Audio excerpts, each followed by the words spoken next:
আমি চাই যে আমার জীবনে যে কোনো ছেলে আসুক, আমার জীবনে থেকে বেশি তাকে আমি ভালোবাসবো, তাকে এক বিন্দু কষ্ট দিব না। আমি শুধু এইটুক তার কাছে আমি চাবো যে তুমি আমাকে ভালোবাসো, আমি তোমাকে ভালোবাসি, কিন্তু আসসালামু আলাইকুম, হ্যালো ভিউয়ার্স, কেমন আছেন সবাই? আশা করি ভালো আছেন। তো ভিউয়ার্স, একটা মানুষ কতটা অসহায় হইলে অন্য কারো কাছে হাত পাতায়, সাহায্য চায়, হেল্প চায়। একটা মানুষ কিন্তু ভালো থাকতে কেউ কারো কাছে হেল্প চায় না, সাহায্য চায় না। যখন অনেক অসহায় হয়ে পড়ে তখনই একজনের কাছে সাহায্য চায়, হেল্প চায়। তো আমাদের এই বোনটি সে অনেক অসহায়, অনেক কষ্টে আছে। তার যখন বিবাহ হয়, বিবাহ হওয়ার পরে ৩ মাস পরে তার স্বামী তাকে রেখে চলে যায়। তো তারপর থেকে সে একলা জীবন কাটাইতেছে। তার কিন্তু এখন অনেক প্রাপ্তবয়স্ক সে, তার একটা স্বামী দরকার। তো তার মা আছে, তার মা অনেক অসুস্থ, তার গরিব ঘরের সন্তান। তো সে ভিডিওতে এসেছে যে যদি কেউ তাকে কোনো হেল্প করেন, সাহায্য করেন এবং কেউ যদি তাকে মন থেকে ভালোবাসেন, তো সেও তাকে ভালোবাসবে। তার একটাই আবদার যে আমাকে যদি কেউ মন থেকে ভালোবাসে, তো আমিও তাকে আমার জীবনের চেয়ে বেশি ভালোবাসবো। আমি শুধু এতটুকুই চাই, সে যেন আমাকে ভালোবাসে, আমিও তাকে ভালোবাসবো। তো ভিউয়ার্স, এমন একটি ভিডিও আপনাদেরকে দেখাবো। তো চলুন কথা না বাড়িয়ে ভিডিওতে যাওয়া যাক। তো অবশ্যই এই বোনটিকে আপনারা যারা হেল্প করতে চান অবশ্যই হেল্প করবেন, সাহায্যের হাত বাড়াই দেবেন। এবং যদি কেউ তার দায়িত্ব নিতে চান, তাকে বিবাহ করতে চান, তো অবশ্যই তার সাথে যোগাযোগ করে তার দায়িত্ব নেবেন এবং তাকে বিবাহ করবেন। তো চলেন ভিডিওতে যাব। ভিডিওতে যাওয়ার আগে যারা যারা আমার চ্যানেলটি সাবস্ক্রাইব করেন অবশ্যই আমার চ্যানেলটি সাবস্ক্রাইব করবেন। আর যারা যারা অলরেডি সাবস্ক্রাইব করেছেন তাদেরকে জানাই অসংখ্য ধন্যবাদ। তো চলুন ভিডিওতে যাওয়া যাক। বলেন। আসসালামু আলাইকুম, আমার নাম নূরজাহান, আমি ময়মনসিং থেকে আসছি। আমার বাড়ি হচ্ছে ময়মনসিং নকলা শেরপুর। তা আমার বিয়ে হয়েছিল দীর্ঘ 3 বছর 3 মাস। 3 মাস পরে আমার স্বামী আমাকে ছেড়ে চলে গেছে। চলে যাওয়ার পর এখন আমি আমার আম্মুর সাথে থাকি, কিন্তু আমার আম্মুর সাথে থাকার পর অনেকটা কষ্ট হয়। আমার আম্মু অসুস্থ, আমার আম্মুকে পালতে হয়। আমরা 3 ভাই বোন, 3 ভাই বোনের মধ্যে আমরা 2 বোন 3 ভাই। তো বিয়ে করে সবাই আলাদা হয়ে, কিন্তু এখন আমি কিভাবে চলবো আমি বুঝতে পারতাছি না। আমি মানুষের বাড়ি কাজ করি আমার আম্মুর চিকিৎসা করি এবং আমি নিজে চলি, কিন্তু ঢাকা শহর মানুষের বাড়ি কাজ করে চলা যায় না। এভাবে জীবনটা অনেক কষ্ট।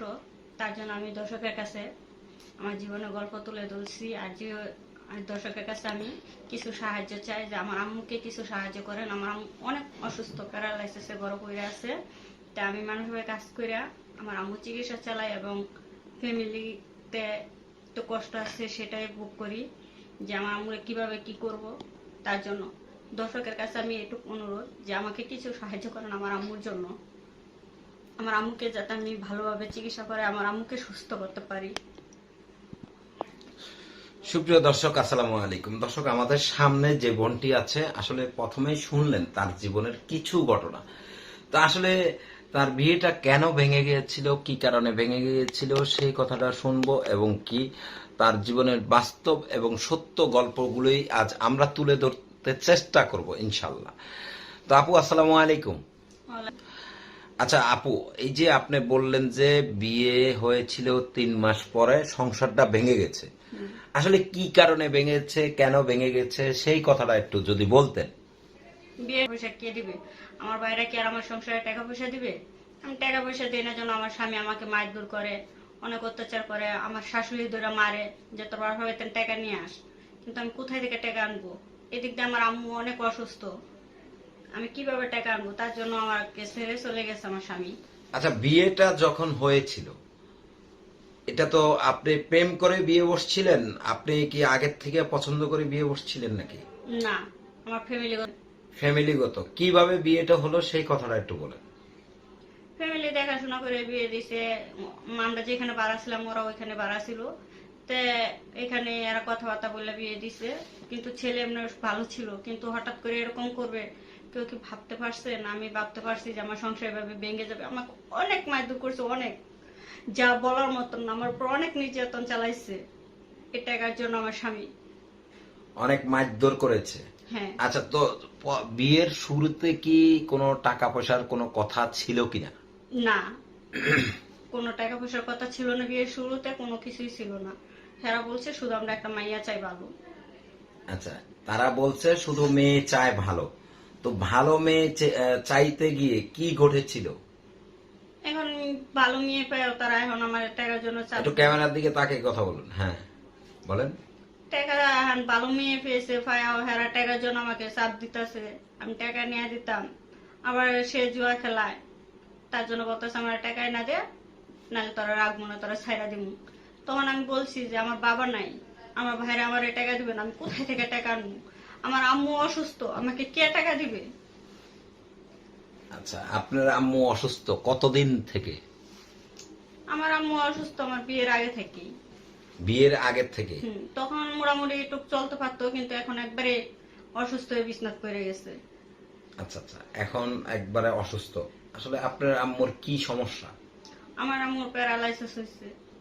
হঠাৎ করে না কোনো ধরনের কোনো সমস্যা আগে ছিল? না, হঠাৎ করে স্ট্রোক করাতে প্যারালাইসিস হয়ে গেছে। আচ্ছা, স্ট্রোক করেছিল। হ্যাঁ। আচ্ছা, তো আপনার বাবা? আমার তো বাবা নাই, আমার বাবা মারা গেছে ছোট থাকতেই। ছোট থাকতেই মারা গেছে। হুম। আচ্ছা, বাবা মারা গেছে, বাবা নেই, বড় ভাই বোন আছে? বড় বড় ভাই বোন আছে, তারা তো তাদের সংসার নিয়ে ব্যস্ত, তারা তো আর মার প্রতি ব্যস্ত না। এখন ভাইরা বিয়ে করছে, তার সংসার আছে, তারপর যে কথা বলবে সেটাই করবে, সে তো আর মার কথা শুনবে না বা আমার কথাও শুনবে না। আচ্ছা আচ্ছা, তো এই যে স্বামী চলে গেল, 3 মাস সংসার করলেন, তো 3 মাসের সংসারের সুখের কিছু কথা বলেন না, যে আসলে কি আমার হয়েছে? 3 মাসের মধ্যে আমার 1 মাসও সুখ হয় নাই। আমার শুরু থেকেই কষ্ট জীবনটা। মানে প্রথম শুরুতে কি ঘটেছিল? একদম প্রথম যেদিন? প্রথম শুরুতে সে বাসুর ঘরে বলছিল আমারে যে আমি তোর একমাত্র বিয়ে করছি তোর টাকার লোভে। আমি তখন বলছি যে আমি টাকা কোথায় থেকে দিব, তুমি টাকার লোভে যে বিয়ে করলে আমাকে, তুমি তো দেখে শুনে বিয়ে করছো, তোমার ফ্যামিলি দেখছে, তাহলে আমি এখন টাকা কোথায় থেকে এনে দেবো? তুই কোথায় থেকে টাকা দিবি সেটা তো। মানে টাকার লোভে বিয়ে করেছে? তো আগে কি আপনাদের অনেক টাকা পয়সা ছিল নাকি, দেখেছে নাকি? না, কখনো দেখে নাই। দেখছে আমি মাসুম সবারই কাজ করি, সেটাই দেখছো। আমার টাকা পয়সা আছে বা কোনো কিছু কিছু দেয় না, আমার তো টাকা পয়সাই নেই, আমি তো একদম গরিবের মাইয়া। আচ্ছা, টাকা পয়সা নেই, গরিবের মেয়ে আপনি। তো এই যে টাকা পয়সা নাই, গরিবের মেয়ে দেখেও তারপরও কিভাবে বললো যে বাসুর ঘরে, বাসুর রাতে, এটা তো সুখময় একটা রাত, তাই তো? তো এই রাতে টাকা পয়সার কথাটা কেন আসলো সেটা একটু বলেন। সে কথা বলছে, সে তো ভালো না, সে তো জুয়া খেলতো, নেশা করতো, তার জন্য আচ্ছা আচ্ছা তার ইচ্ছা ছিল যে আমার একটা মানুষের কাজ করে টাকা পয়সা কামাই করে দিব, সে জুয়া খেলবো। আচ্ছা আচ্ছা আচ্ছা, তো আসলে স্বামীর কাছে কতটুকু আদর ভালোবাসা পেয়েছিলেন? আমি আমার স্বামীর কাছে মৃত্যু খাওয়া দুর্যোগ ভালোবাসা পাই না, আমি সারা জীবনে কষ্ট করছি, সেটা আমি সেটাই বলছি। আমার অনেক অত্যাচার করছে, আমার শাশুড়ি করছে, আমার জামাই করছে, আমার জামাই অনেক অত্যাচার করছে। এমনকি আমার এমন দিন মারতো, কোমরে বের ফুলটা মায়ের আমার মেডিকেল পাঠাইতো এই টাকার জন্য। মানে এরকম ভাবে মারতো, কোমরের বেল খুলেও মারতো আপনাকে? হ্যাঁ। আচ্ছা, তো আসলে এরপরে মানে ডিভোর্সটা কে দিয়েছে? ডিভোর্সটা উনি দিচ্ছে, কিন্তু আমি ওর কাছে কোনো কিছু পাই নাই। আমার 1,70,000 টাকা কাবিন ছিল, সেটাও আমারে দেয় নাই। আচ্ছা, ডিভোর্স মানে আপনি দেন নাই, আপনার হাজবেন্ডই দিছে? হ্যাঁ। মানে কি কারণে দিয়েছে? এত মারধর করার পরেও কি আপনার কাছে কি আসলে সুখ শান্তি পাইতো না সে? আমি ওর অনেকটা ভালোবাসতাম, আমার জীবনে থেকে বেশি ভালোবাসতাম। তারপর শুধু একমাত্র ওর কথা একটাই যে আমার টাকা পয়সা দে, আমি তোর ভালোবাসা দিব, টাকা পয়সা দিলে তোর সুখ দিব। আমি টাকা পয়সা দিতে পারি নাই, তার জন্য আমার মারধর করতো, তার জন্য আমার ছেড়ে দিছে। আচ্ছা, তার মানে টাকা পয়সা ছাড়া সুখ ভালোবাসা কোনোটাই পান নাই? না, পাই নাই। তার মানে স্বামীর কাছে কোনো কিছুই আপনি পান নাই? না। আচ্ছা, আমি যে তার স্ত্রী, সে একটু কখনো ক্যামেরার দিকে মূল্য তাকায় দেয় কথা নাই। বলেন। হ্যাঁ বলেন। আমি যে তার স্ত্রী, কোনোদিনও সে এটা মূল্য করে নাই আমারে, সে স্ত্রী ভাবে মানতোই না আমারে। আচ্ছা, রাতে কি আপনার কাছে থাকতো না? থাকতো, কিন্তু দুজন আলাদা ভাবে শুয়ে ঘুমাইতাম, একসাথে কখনো ঘুমাইতাম না। আচ্ছা, কেন? এটা কি বাসর রাতেও? বাসুরের থেকে শুরু আমার জীবনের কষ্ট। তার মানে কি আপনার স্বামী আপনার কাছে মনে হয় ওইরকম আদর ভালোবাসা পায়নি, এই কারণে আপনাকে রেখে আলাদা বিছানায় ঘুমাতো? আপনি দেখতে শুনতে এত সুন্দর একটা মেয়ে, তো এত সুন্দর মেয়ে রেখে কি, এত সুন্দর বউ রেখে কি কেউ কি আলাদা ঘুমায়? সেটা তো হ্যাঁ বুঝে, আমি তো আর বুঝি না। আমার বাসুরাত্র আর আমি ধরছি, সালাম দিছি, সে আমাকে কিছু গ্রহণ করে না। আমার বলছে তুই আগে টাকা দিবি, তারপর তুই আমার কাছে আসবি, তোর আমি স্ত্রী ভাবে মূল্য দিব। টাকা দিবি না, পাইবি না। তুই মানুষের কাজ করে দিবি না ভিক্ষা করে দিবি, সেটা আমার জানার দরকার নাই। আচ্ছা, তো এইভাবে 3 মাস মানে টাকার জন্য মানে স্বামীর কোনো আদর ভালোবাসা কোনো কিছুই পান নাই, সবকিছুর থেকে বিচ্ছিন্ন। হ্যাঁ, আমি সবকিছু থেকে বিচ্ছিন্ন হয়েছি। আচ্ছা আমি যদি তার দ্বারে আসতো, তুমি ফ্রেশ হয়ে আসো, বাদ দিব, সে আমারও ধমক দিত যে আমি কি তোকে বলছি। আচ্ছা আচ্ছা। তো আসলে কি স্বামীকে আপনি কোনোভাবে আদর ভালোবাসা দিয়ে কি চেষ্টা করেন নাই একটু আমি আমার সংসারটা করার জন্য? যতটুক ইয়ে ছিল আমি অতটুক করছি। আমার যতটুক সম্ভব যে আমি আমার স্বামীকে ভালো রাখবো বা আমার স্বামীর ভালোবাসা পাবো, আমি অতটুকুই করছি, কিন্তু আমি কখনো পাই নাই আমার স্বামীর ভালোবাসা। তো আচ্ছা, তো আসলে এই যে স্বামীর ভালোবাসা কোনোভাবে পেলেন না, তো এখন কি সিদ্ধান্ত নিচ্ছেন? মানে সামনের দিকে কি বিয়ে শাদী বসবেন না বসবেন না? সেটা আল্লাহ পাক রসুল হতে পারবো যে আমি আবার বিয়ে শাদী বলবো কিনা। আমার ইচ্ছা নাই যে আমি আর বিয়ে শাদী বই, কারণ আমার এক বিয়েতে আমার আপত্তি মিটে গেছে। আর যদিও কেউ আমাকে বিয়ে করতে চায়, তাহলে আমার মা সহ বিয়ে করতে হবে। যে ছেলে আমার মাকে দেখতে পারবে আমি তার কাছে বিয়ে বসবো, আর যে ছেলে আমার মাকে দেখতে পারবো না আমি তার কাছে কখনো বিয়ে বসবো। কারণ আমার মার জন্য আমি সবকিছু করতে পারি। আমার মা হচ্ছে আমার জীবনে বড়। আচ্ছা, মায়ের জন্য সবকিছু করতে পারবেন। আচ্ছা, তো প্রথম সংসারে তো কিছুই এলেন না, স্বামীর ভালোবাসা পান নাই, স্বামীকে কাছে পান নাই।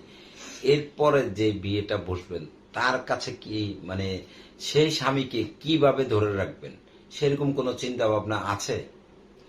অবশ্যই আছে। সে যদি আমাকে ভালোবাসে আমিও তাকে ভালোবাসবো। আমার যতটুকু সম্ভব ছিল ততটুকু সাহায্য যদি আমি ওকে ভালোবাসবো। ওরকম ভালোবাসা কি হলো আমি ভালোবাসবো, আমার জীবনে থেকে বেশি ভালোবাসবো সে যদি আমাকে এই করে রাখে।